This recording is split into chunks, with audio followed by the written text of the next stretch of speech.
রাসূল করিম সাল্লাল্লাহু তাআলা আলাইহি ওয়াসাল্লাম ইরশাদ করেন, কোনো মানুষ যদি 5 ওয়াক্ত নামাজের পরে আয়াতুল কুরসি পড়ে, আল্লাহর নবী বলেন লাম ইয়ামনাহু আন দুখুলিল জান্নাতি ইল্লাল মাউত, মৃত্যু ছাড়া তাকে জান্নাতে যেতে আর কেউ বাধা দিবে না। অর্থাৎ তার আর জান্নাতের মধ্যে পার্থক্য শুধু মৃত্যু। মৃত্যুর এপারে সে ওপারে জান্নাত। পড়বো তো? পড়েন বিসমিল্লাহির রহমানির রহিম। আল্লাহু লা ইলাহা ইল্লা হুয়াল হাইয়ুল কাইয়্যুম লা তাখুযুহু সিনাতুন ওয়ালা নাওম লাহু মা ফিস সামাওয়াতি ওয়া মা ফিল আরদ من ذا الذي يشفع عنده إلا بإذنه يعلم ما بين أيديهم وما خلفهم ولا يحيطون بشيء من علمه إلا بما شاء وسع كرسيه السماوات والأرض ولا يؤوده حفظهما وهو العلي العظيم। পড়বো তো? কবে পড়বেন? উলামা ইকরাম নতুন করে আয়াতুল কুরসির তাফসীর আবার পড়বেন। অনেকদিন আগে পড়ছেন তো ভুলে গেছেন। ইস্তেজারের সাথে পড়বো। ইস্তেজার এই একটা আয়াত, পূর্ণাঙ্গ এক আয়াত। এই এক আয়াতের মধ্যে আল্লাহ তাআলা নিজের কথা, নিজের জাত ও সিফাত 18 বার উল্লেখ করেছেন। ইমাম কুরতুবী রাহমাতুল্লাহ লিখছেন, এর চেয়ে জামে কোনো আয়াত আল্লাহ তাআলার সিফাতের উপরে আর নাই।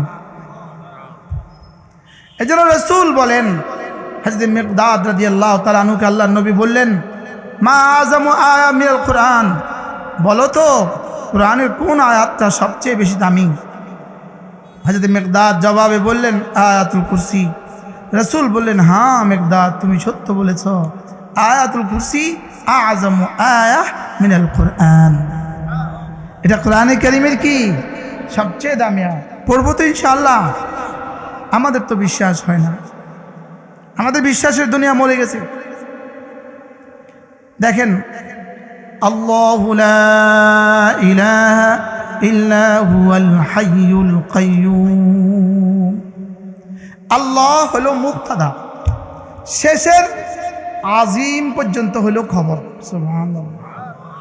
একটা বাক্য, আল্লাহ দিয়ে শুরু, আজিম দিয়ে শেষ, সবটা হলো আল্লাহ মুবতাদার কি খবর। আল্লাহু লা ইলাহা ইল্লা হুয়াল হাইয়ুল কাইয়্যুম। এক বাক্যের মধ্যে দেখেন, আল্লাহু লা ইলাহা ইল্লা হুয়াল হাইয়ুল কাইয়্যুম।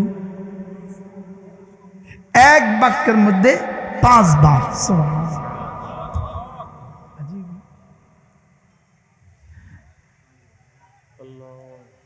এই পুরো আয়াতটার মধ্যে আল্লাহ তাআলা নিজের পরিচয় দিয়েছেন। নিজের পরিচয় কি দিয়েছেন বলেন?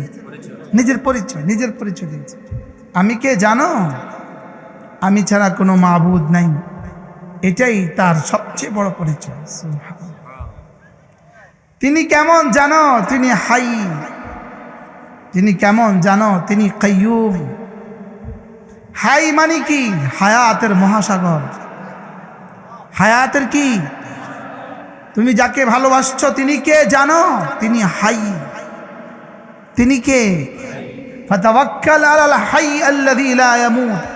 তিনি হাই, যিনি কখনো মরবেন না। হাইকে ভালোবাসো, এমন একজনকে ভালোবাসা শিখো যিনি কখনো মরবেন না। আর যে কয়দিন পরে মরে যাবে তাকে ভালোবেসে লাভ কি? হয় তাকে রেখে তুমি মরে যাবা, অথবা তোমাকে রেখে সে মরে যাবে। তাকে ভালোবেসে লাভ কি? ভালোবাসো তাকে যিনি কখনো মরবেন না। এজন্য বোঝা উচিত হাই হাই হাই। মুমিন হাইয়ের সাথে সম্পর্ক রাখে। মুমিন কার সাথে সম্পর্ক রাখে বলেন? আমাদের সম্পর্ক কার সাথে? হাই। আল্লাহু লা ইলাহা ইল্লা হুয়াল হাই হাই। সুবহানাল্লাহ। ভালোবাসি তাকে যিনি জীবনে কখনো মরবেন না। বলেন ভালোবাসি তাকে যিনি জীবনে কখনো মরবেন না। তার উপরে মরে লাভ কি? যে কয়দিন পরে আমাকে ছেড়ে মরে যাবে। কি ভাই? আর ভান্ডারীদের মাবুদ হয় না মরা ছাড়া। ভান্ডারীদের মাবুদ হয় না কি ছাড়া? বলেন পৃথিবীর যত বাতিল মতাদর্শ আছে সকলের মাবুদ মরে গেছে। কত কন কারো একজন এক দলের মাহবুদের নাম কোন যে বাঁচি আছে? সব মরে গেছে। আমাদের মাহবুদ হাই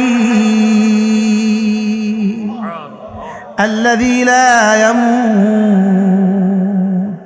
এজন্য ভালোবাসো তাকে যিনি জীবনে কখনো মরবে না। ডাকো শুধু তাকে যিনি জীবনে কখনো মরবে না। চাও শুধু তার কাছে যিনি হাই।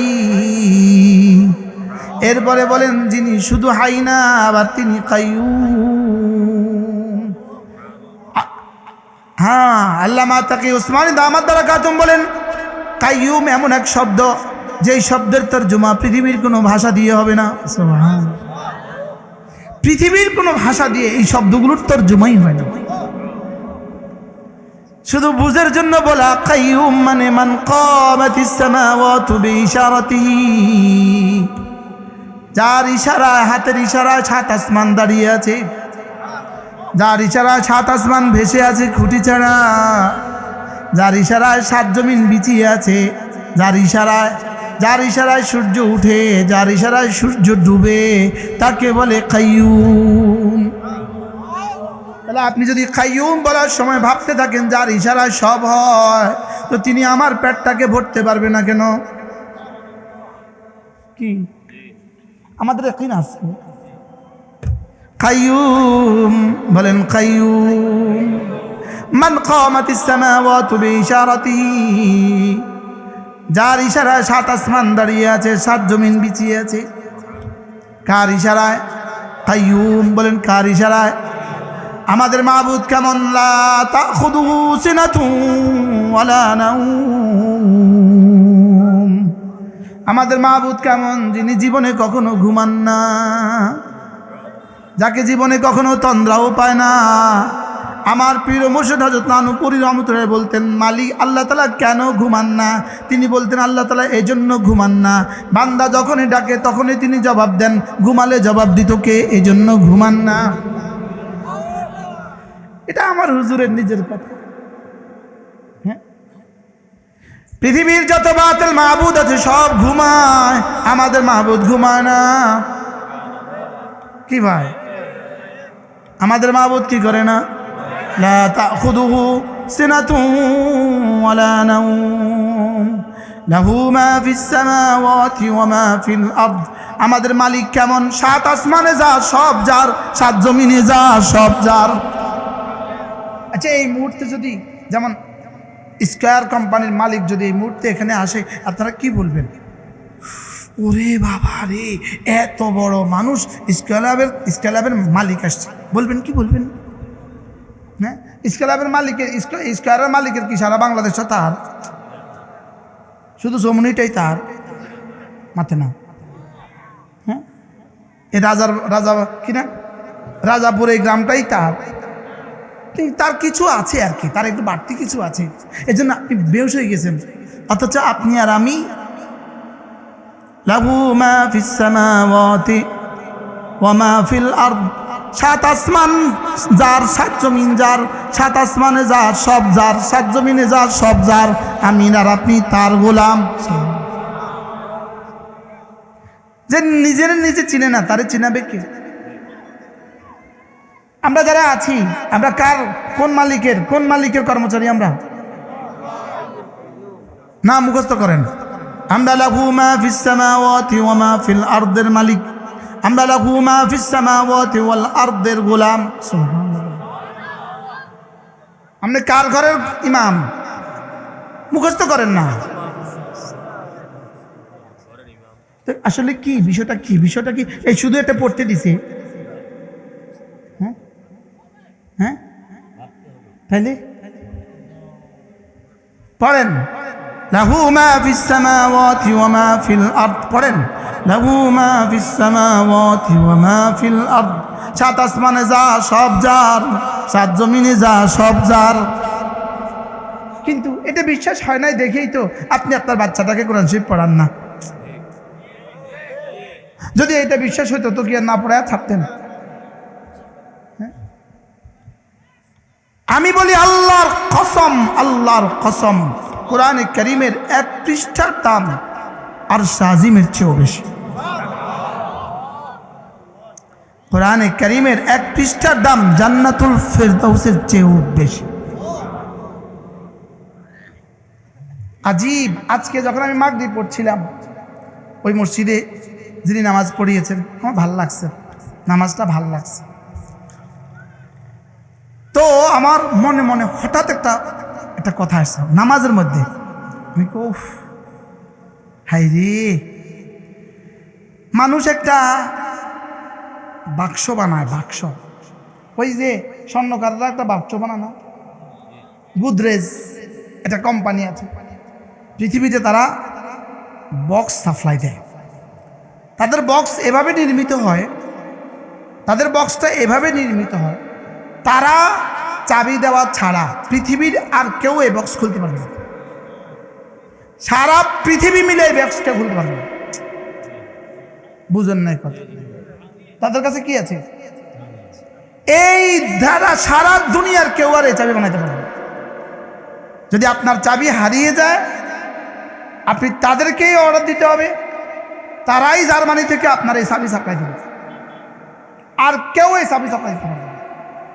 হুজুর যখন পড়তেছিল আমার মনে মনে আসছে, আসলে তো বিষয়টা তো এরকম যে জান্নাতের চাবি এরকম, এই কোম্পানির মতো।